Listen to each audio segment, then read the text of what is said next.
Sir, ang panukala nga po, ang gusto mangyari ng DOTR at ng administrasyong ito ay gawin ng 5 years yung validity ng Mm. rehistro ng mga brand new vehicles natin at motorsiklo natin. Sir Joe, hindi po kayo sang-ayon dito. Ano pong major concern ninyo? Mm. Bakit? Kasi pag may nakikita kang bagong patutupad na ganyan, titingnan mo ano ba yung positibo, both the positive and the negative consequence. Ano yung mangyayari pagkatapos? Kasi doon natin nakikita kung whether tama o mali yung panukala nila. No? Una-una, pag tinitingnan mo, nakausap ko si Sec Banoy Lopez ng DOTR tungkol dito. No? In-explain niya yung filosofiya, bakit nila ginawa. Magiging conveniente raw. Excuse me, nakikiuso ako sa ubo. Nagiging conveniente raw na hindi ka pumupunta sa LTO ng 5 taon. E sabi ko sa kanila, totoo yun, pero iniiwasan po natin yung totoong issue rito. Ang issue rito, magre-rehistro ako ng sasakyan kalating araw. Now, pagka ginawa mong 5 taon, sure, na-exempt ka lang ng 5 taon sa pagpunta, pero pupunta ka pa rin. So yung underlying issue hindi nasagot. Pangalawa, no, yung dati, 3 taon lang yung advance na rehistro, hindi ho libre yun. Ang pananaw ng iba, kasi binabayaran nung bagong sasakyan po ito, no? Binabayaran nung dealer bilang promo. Ngayon gagawing 5 taon yung babayaran ng dealer. Nag-usap ba kayo ng dealer ng bagong sasakyan tungkol dito? Dagdag gastos sa kanila ito. No? So therefore, somebody has to pay for it. No? Ang gagawin naman ng dealer, hindi naman siya kawang gawa, ipapatong niya rin sa presyo ng sasakyan yan. So meron siyang positive, sure, hindi ako pumipilan sa LTO ng 5 taon, pero meron ding negatibo, kaya nagsalita kami tungkol dito. Nung nakausap ko si Sec Banoy, no, sabi ko sa kanya, siguro dapat patuunan natin ng pansin yung pagbilis ng pagrehistro ng sasakyan.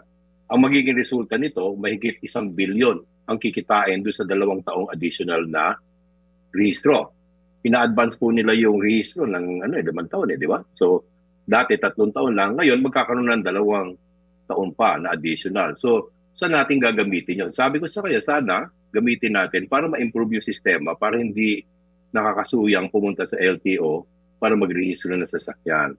Yung sa mga sinasabi lang, hiwalay yung bago at sa luma. Sure, no? Pero yung karamihan sa mga sasakyan natin ay luma. Tsaka ang impact nito, 500,000 vehicles are entering our streets every year. So hindi po maliit na issue itong pinag-uusapan dito. Okay.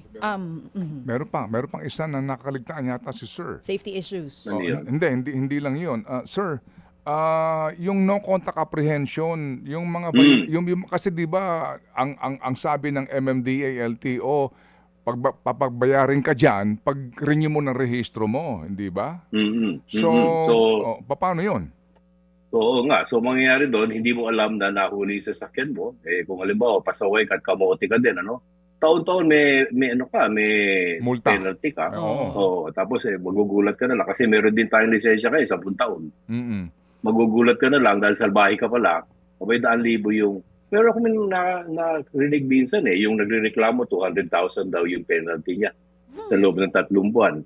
Nung tiningnan yung lisensya niya, paulit-ulit pala niya ginagawa yung no loading and unloading, araw-araw, siguro 6 na beses. Yung babot ng 200,000. Yung mga sitwasyon, uulit yun. Yung naiipon, yung penalty, tapos magugulantang na lang. Aalma yung tao ngayon magbayad. Okay. So kumbaga, ito lang po 'yan kasi nga usually baka yung iba hindi nakarating sa iyo yung notice, no, yung abiso na meron kang violation. So meron ka ng flag doon sa iyong rehistro. Lisensya at Alright. rehistro. So may corresponding penalty yan taon-taon. So kung 5 taon na nga yan, magugulat ka na ang laki na ng penalty. Tapos tsaka ka magko-contest ngayon. Tapos yung sa NCAP, hindi lisensya ang tinitikitan na yung sasakyan. Oo, yung nga po yun. And then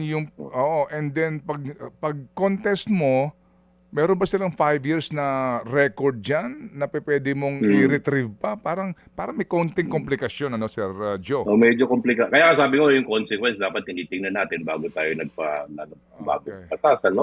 Yung halimbawa, sa ibang munisipyo, pag nahuli ka, normally yan, within 30 days or 6 or 3 months, kailangan tubusin mo yung lisensya mo.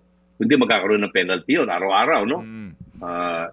Kung hindi mo alam, 5 taon bago mo nalaman, naloko na yung penalty na yun, no? Yung ba, i-waive ng gobyerno na hindi mo nababayaran yun dahil hindi mo alam. Mga kapatid, brothers and sisters, saan ka pa? Dito na tayo sa totoo. dito na tayo sa True FM. Mga kapatid, mag-subscribe and follow po kayo sa social media accounts ng True Network PH. Yan po kami, hanapin nyo lang True Network PH, Facebook, Instagram, YouTube, TikTok, and podcast. Mapa Apple or Spotify man yan, mahahanap nyo kami. Lahat ng mga napapanood at napapakinggan nyo po sa programa, nasa social media accounts namin yan. So paano mga kapatid? See you sa social media!